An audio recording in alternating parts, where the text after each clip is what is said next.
बात है, चिनाकुरी नामक एक छोटे से शहर में एक व्यापारी रहता था जिसका नाम अजय था। अजय की प्रसिद्धि दूर दूर तक उसकी ईमानदारी, विनम्रता और सच्चाई के लिए थी, जबकि अन्य व्यापारी अपनी दौलत बढ़ाने के लिए धोखाधड़ी और चालाकी का सहारा लेते थे। अजय को विश्वास था कि बेईमानी से कमाया हुआ धन आत्मा पर एक बोझ होता है। उसकी छोटी सी दुकान थी जहां वह अनाज और मसाले बेचता था। वह अमीर नहीं था, लेकिन अपनी साधारण कमाई में संतुष्ट था। अजय के पास उसकी ईमानदारी ही सबसे बड़ा धन था और इसी कारण लोग उस पर अंधविश्वास की हद तक भरोसा करते थे।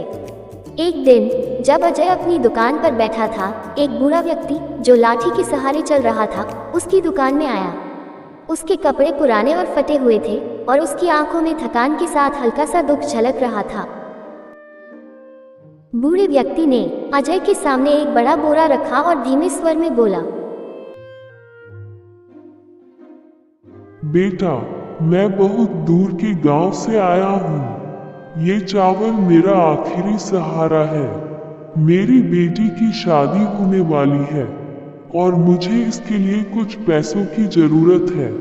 मैं जानता हूँ कि तुम ईमानदार हो, इसलिए आशा है कि तुम मुझे इसके उचित दाम दोगे। अजय ने बूढ़े व्यक्ति की बात सुनकर उसे भरोसा दिलाते हुए कहा, चिंता मत करो बाबा, मैं तुम्हें तुम्हारे चावल का उचित दाम दूंगा। अजय ने चावल के बोरे को तौलने के लिए उठाया, लेकिन उसे कुछ अजीब लगा। चावल भारी और कठोर थे, जैसे कि उसमें कोई अन्य वस्तु मिली हुई हो। अजय को शक हुआ, लेकिन उसने कोई सवाल नहीं उठाया। उसने बूढ़े व्यक्ति से कहा, आप बैठिए बाबा, मैं आपको पानी लाकर देता हूँ।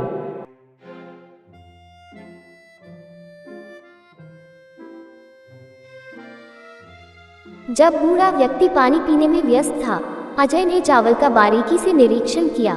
बोरे के अंदर केवल चावल नहीं थे, बल्कि उसमें छोटे छोटे पत्थर और रेत भी मिली हुई थी, जिससे बोरे का वजन बढ़ गया था। यह एक बहुत ही आम चाल थी जिसे कई व्यापारी अपनाते थे ताकि वे अपने सामान का वजन बढ़ाकर ज्यादा पैसा कमा सकें। अजय इस स्थिति में उलझन में था। वह बूढ़े व्यक्ति का सामना करके उसे अपमानित नहीं करना चाहता था, लेकिन अगर वह इस धोखे को नजरअंदाज करता तो यह उसकी ईमानदारी के खिलाफ होता। कुछ सोचने के बाद उसने बूढ़े से धीरे से कहा, बाबा, मैंने देखा कि इस चावल में कुछ अजीब है। इसमें चावल के अलावा कुछ और भी मिला हुआ है। बूढ़ा व्यक्ति हक्का बक्का रह गया। उसने कांपते हुए कहा, मुझे नहीं पता था। कृपया मुझ पर विश्वास करो।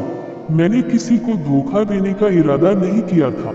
मेरा पड़ोसी यह चावल मुझे बेच गया था और मैंने उस पर विश्वास किया था, क्योंकि मेरे पास और कोई विकल्प नहीं था। अजय बूढ़े की आंखों में सच्चाई देख सकता था और उसने उस पर विश्वास किया। उसने नर्म स्वर में कहा, मुझे आपकी बात पर यकीन है बाबा, लेकिन हमें हर समय सावधान रहना चाहिए, खासकर जब हम किसी कठिनाई में हों। मैं ये चावल नहीं खरीद सकता, लेकिन मैं आपकी मदद एक और तरीके से कर सकता हूँ। बूढ़े ने हैरानी से पूछा, लेकिन बेटा, अगर तुम ये चावल नहीं खरीदोगे तो मैं अपनी बेटी की शादी कैसे कर पाऊंगा? मेरे पास बेचने के लिए और कुछ नहीं है। अजय कुछ देर सोचता रहा और फिर वह अपनी दुकान के अंदर गया।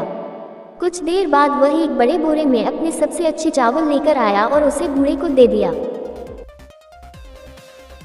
बाबा, ये चावल ले जाए, इसे बाजार में बेच दीजिए या किसी और व्यापारी को दीजिए। ये बिल्कुल शुद्ध है और आपको इसके अच्छे पैसे मिलेंगे। अजय की बातें सुन बूढ़े व्यक्ति की आंखों में आंसू आ गए।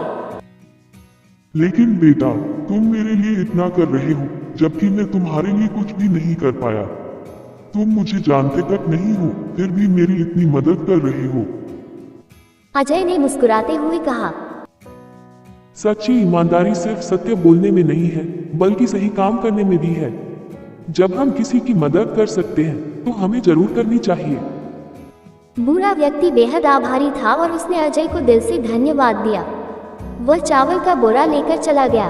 कुछ दिनों बाद अजय ने उस घटना को लगभग भुला दिया था, लेकिन एक दिन उसकी दुकान के सामने एक बड़ा जुलूस रुका।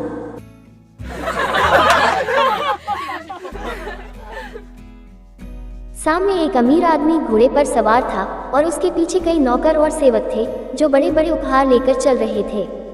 वह व्यक्ति घोड़े से उतरकर अजय की दुकान में आया और मुस्कुराते हुए बोला, क्या आप वही ईमानदार व्यापारी हैं जिनका नाम अजय है?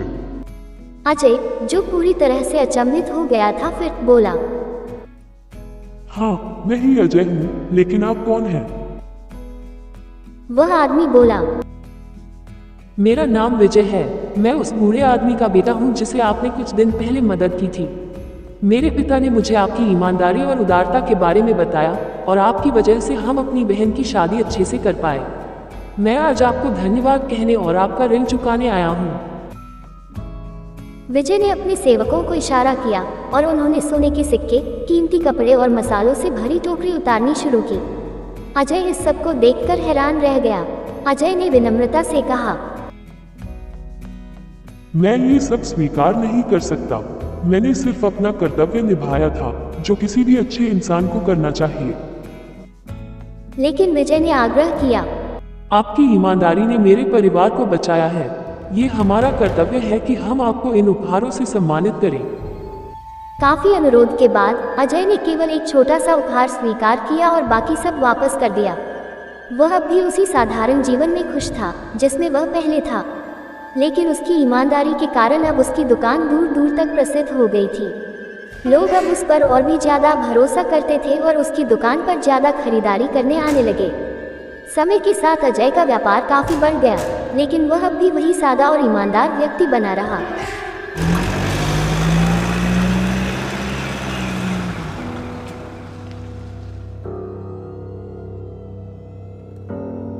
कुछ वर्षों बाद उस क्षेत्र के राजा ने अजय की ईमानदारी की कहानियां सुनी। राजा ने खुद जाकर उसकी परीक्षा लेने का निश्चय किया।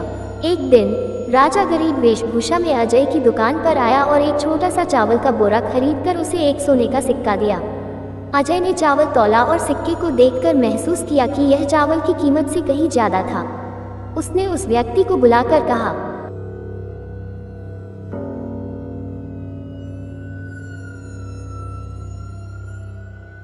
ये सिक्का चावल की कीमत से अधिक है। कृपया अपने बचे हुए पैसे ले जाइए।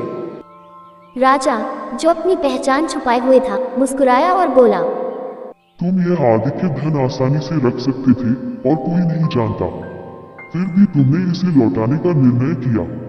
तब राजा ने अपनी पहचान प्रकट की और कहा, तुम वास्तव में बहुत ईमानदार हो।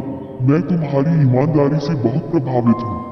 राजा ने अजय को अपने दरबार में मुख्य सलाहकार के रूप में नियुक्त किया और उसे ढेर सारी संपत्ति और जमीनें दी। लेकिन इतनी समृद्धि के बावजूद अजय वैसा ही विनम्र और ईमानदार बना रहा जैसा वह हमेशा से था। इस तरह अजय की ईमानदारी की कहानी चिनाकुड़ी के हर घर में गूंजने लगी। वह एक जीता जागता उदाहरण बन गया कि सच्चाई और ईमानदारी, भले ही शुरू में कठिन रास्ते लगे, अंततः जीवन में सच्ची सफलता और शांति की कुंजी होती है।